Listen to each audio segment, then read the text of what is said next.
The Echo Chamber, brought to you by the Holmes Report and produced by the international broadcast specialist Marketeers.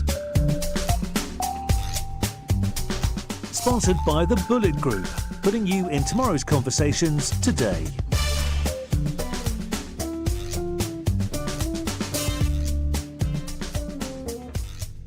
Okay, well, thank you all for joining us. Thank you, Kass. It's a real pleasure for me to do this interview with Kass Sells, who is, of course, the international president at We. And we are recording this for the Echo Chamber podcast, so all of you here can listen, obviously, but lots more people will listen to this around the world. Yeah, nice to be here. Nice to be in Cannes at the House of PR. Yes, indeed. And thank you to ECO, thank you to the House of PR. So we are going to talk about agency transformation for today's podcast. And obviously it's an issue that is front and center, not just when you talk about the industry broadly, but here this week in Cannes, you see it really tangibly with the tech platforms and the management consultancies as well. I walked past the Accenture interactive yacht yesterday, and it was booming, and the queue was really long. Cannes has found a new way to find new sources of sponsorship and money, and the marketing consultancies are stepping cynical. Forward. Very cynical, Kass. But true. But true. But let's talk about agency transformation, and in particular I wanted to start your background, of course. Before you joined We, you were at Wonderman. I was. So you came from an agency that is very digital, a real leader in terms of CRM. Yeah. How do you see the transformation challenge for agencies that traditionally come from the public relations background? Well, I think agencies that are going through transformation are always going through transformation, and you really need to start with kind of what you are in your core. And as PR agencies, at our core, we're about insights and great storytelling, and then telling that story across a broader set of the media ecosystem. It might start for us in earned media, and often does, but today that story is often told across digital channels, across owned through content, sometimes through paid, experiential, and I think so the progression of that transformation is really just a natural part of the storytelling process, and increasingly our clients want those stories to be told with some level of strategic consistency across the entire media ecosystem. Okay. So I think more agencies are starting to find that, and that's when you start to see that blending, and where agencies are starting to compete across that media ecosystem, because to some degree everybody's starting to kind of play in the same areas, right? Yeah. Do you see PR agencies having any particular advantages, perhaps, compared to, let's say, a competitor in the ad agency space? Yeah, well, I love the position that PR agencies are in. It's one of the reasons that I made the move from kind of digital agencies, that I think we're increasingly being kind of positioned against an ad manager or a digital manager. And the best PR agencies still have a place in the C-suite and in the boardroom level, talking about business strategy. And that business strategy and reaching all of your different audiences don't just include consumer audiences and customer audiences like a lot of the digital and advertising, but they include your shareholders, your board, your regulators, governments. It's really, you start to have very strategic conversations with very senior business leaders, and the execution of that, sometimes the PR agencies will do it, and sometimes other agencies will do it, or in-house teams will do it, and I think that's natural, but it's great to be at that place where you're at the strategic table having the conversation. So I think that's a real advantage for PR.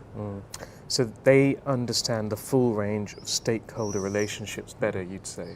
I think that's the objective, is to really understand the full ecosystem that your clients play in, and have those relationships, know what you're best at, know when to partner, and know when others are best at reaching those audiences. Would you say they always have the best client relationships with the right client? Because one of the always, but I mean, it's not always. But not always. One of the questions, or one of the challenges we often hear is that, let's say, an ad agency maybe is closer to the chief marketing officer, and a PR agency is closer to the chief communications officer. And some people will see that as perhaps a comparative drawback Yeah, I think often the best agencies have the great relationships with the chief executive officer and often the chief operating officer, and increasingly with the chief communications officer and chief marketing officer. But really, I think you guys have covered this a little bit, that the chief marketing officer is often the chief communications officer as well. And communications is a very large part of the marketing mix, an increasingly important one. Okay. Now let's flip it around perhaps.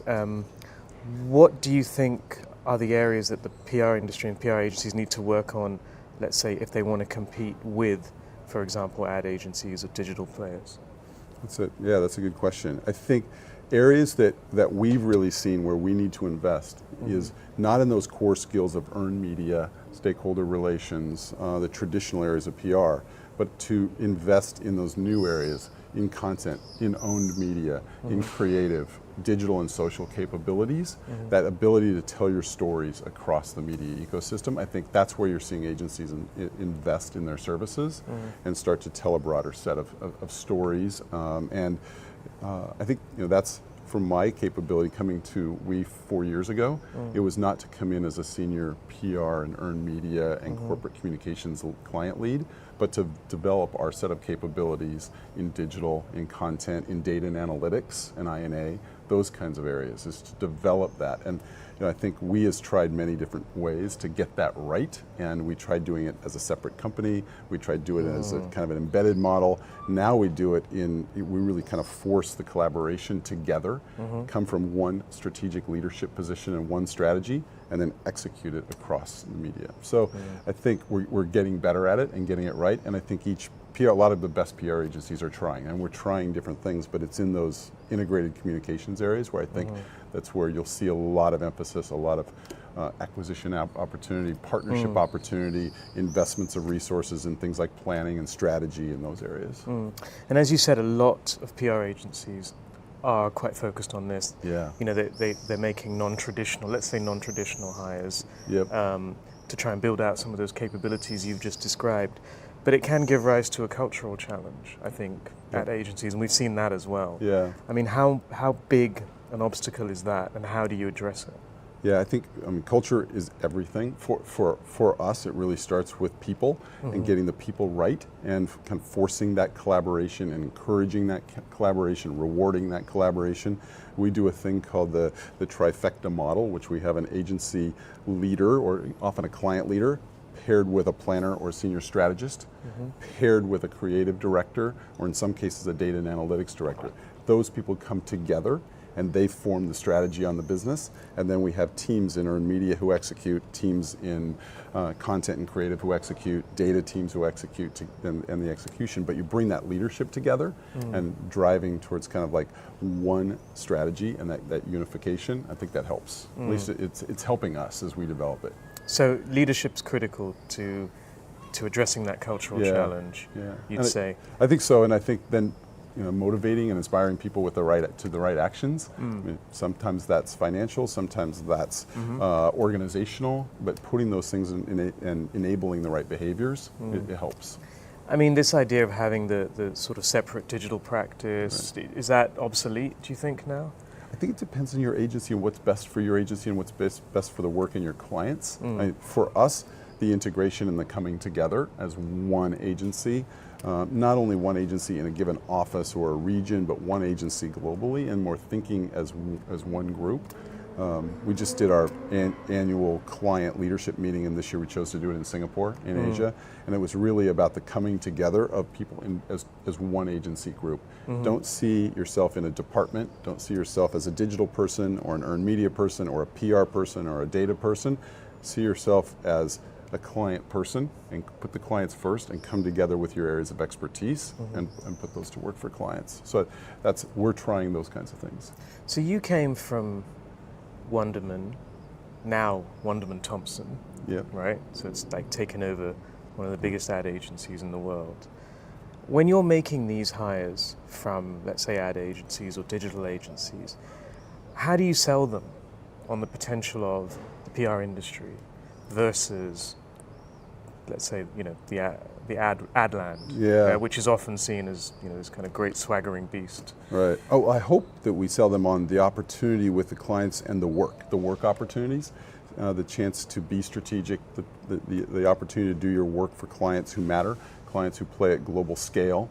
We've worked really hard to move from having, in our mid-size agency, from having 3 or 4 truly global clients to now having 11 global clients, to being able to work across the media ecosystem and have your ideas be idea-based and have those ideas executed. I think you sell them on the work, the clients, and I think then the culture of the agency, I think is a big thing. And,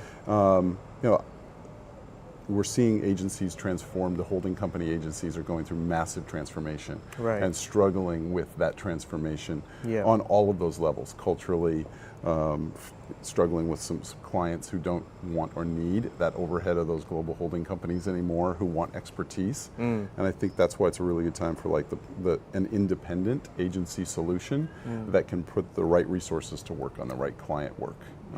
So you sell them on the whole kind of package. And that's interesting, because one of the challenges the holding groups face is just investment, right? Yeah. When they've got the downward pressure from shareholders. How do you address that? I mean, is it always a case of just being willing to take some risks and spend some money, even if the immediate ROI isn't there? Yeah, I think for us, we reinvest based on the profitability of the agency. So Melissa is highly willing to reinvest in the agency and reinvest in her capabilities. So as we generate more profits, it's being reinvested into the company, which is allowing us to go out in some places. In Asia, we made some acquisitions to strengthen our markets with Avian We in India and Redbridge in China. Watatawa in Singapore for some senior counsel help, and then in the U.S., Codeword as a content agency to bolster our content capabilities, so we're putting it back into the agency. Whereas if you're at a holding company, that money needs to go to shareholders and should go to shareholders. That's the design of a publicly held company. So I think we're reinvesting in that, and reinvesting when we look at where our clients are going and what they need from us, and then try and get there and be agile and be fast and get there faster. Now, I'm curious to know what you think of the client view of all this, because to them, maybe it looks like all of their agencies are ending up in the same place. I mean, is that something they want, do you think? Yeah, I think clients want agencies who produce great work that gets business results. I mean, that's really simple, right? That's kind of the master of the obvious, but they want great work that drives great results, and they're going to increasingly go and get it from wherever they can. And if I think they care less about whether it's from a single holding company group or it's from the best solution for the best agency for the best product that you can get. So I think that's going to inspire agencies and encourage agencies to be really good at what they do and know what they stand for and know what they're good at and be really, really good at it. Because the alternative, if you're just kind of vanilla across the board, you're not the best at everything. Nobody is the best at everything. You have to know what you're best at and really lean into that. Add additional services, but really be strong at it. So I think clients really I think they care less. We're seeing more clients go to projects and using multiple agencies on projects. Sometimes those form mid or long-term retainers. Sometimes they're short-term projects. And we're seeing clients also ask agencies to collaborate together. So we were lucky here in Cannes to be part of a team for Microsoft, led by McCann and including Karat and that won a Gold Lion for Microsoft work for Xbox and on their diversity initiative with gaming consoles for Xbox. It's a brilliant campaign, but McCann was a great partner in that. And McCann was a partner, Karat was a partner, was a partner. Coming together, the client said, you guys get to make this work. We've got a big idea. We believe in technology for good. We're going to help people with disabilities be able to use our products and enjoy our products and enjoy gaming. Help us tell our story, and don't get in the way of each other, but support each other, and it can work. But the idea, as you said, it's not to turn, let's say, a great PR agency into an ad agency, into a I don't want to say third rate, but a mediocre or an average ad agency. That's right. But presumably the fundamental idea behind this kind of transformation is to get to the point where the PR agency is the McCann in the example you just gave me. I mean, is that happening often enough? I think in some cases the PR agencies lead. In some cases they work side by side. In some cases they follow. I think it depends on what the needs of the client are. And I think you have to be flexible enough to sometimes lead and sometimes follow. And sometimes you might lead on business strategy. I think the old model was the ad would lead everything. The film, the TV spot would lead, and that's not true anymore. Often it's the strategy that leads. Sometimes it's a social media tweet that leads. Sometimes it's owned content that leads. Sometimes it's employee comms that leads. Yeah. But other campaigns are kind of built around that. There was a really good campaign that was shortlisted in the PR awards for IHOP.